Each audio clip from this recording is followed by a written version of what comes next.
Wait skip করার আগে একটা দুর্দান্ত জিনিস দেখে যান, নাহলে কিন্তু মিস করে যাবেন। যারা দেখেছেন তাদেরও ভালো লাগবে, আর যারা দেখেননি তাদের তো ভালো লাগবেই। এটা আমরা ব্রিজের ওপর দিয়ে যাচ্ছি দীঘা, কিন্তু এটা নর্মাল ব্রিজ নয়। এর আগে আমি যখন দীঘায় গিয়েছিলাম তখন কিন্তু এই ব্রিজের ওপর দিয়ে আমি যাইনি, বা এটা তখন হয়তো তৈরি হয়েছিল যাইনি, বা তৈরি হয়নি আমার মনে হয়।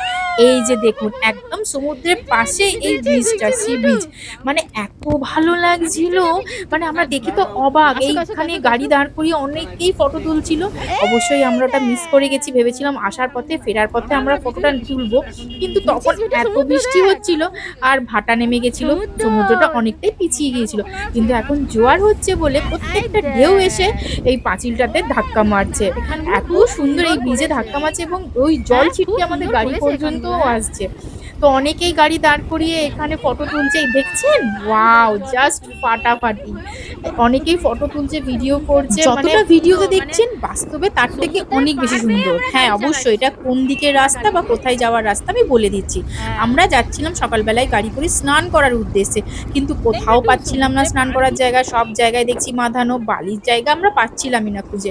আর ইভেন তখন তো জোয়ারও চলে এসেছিল, তাই নামতেও দিচ্ছিল না। তাই আমরা চলে যাচ্ছিলাম তাজপুর। তাজপুর যাওয়ার পথেই হচ্ছে এই ব্রিজটা, একদম সমুদ্রের গা বেয়ে বরাবর সমুদ্র, মানে সমুদ্র বরাবর একদম ব্রিজটা চলে গিয়েছে। দুর্দান্ত ভিউজ, এত সুন্দর, মানে প্রকৃতি দেখলে মানে মন ভরে যাওয়ার মতো।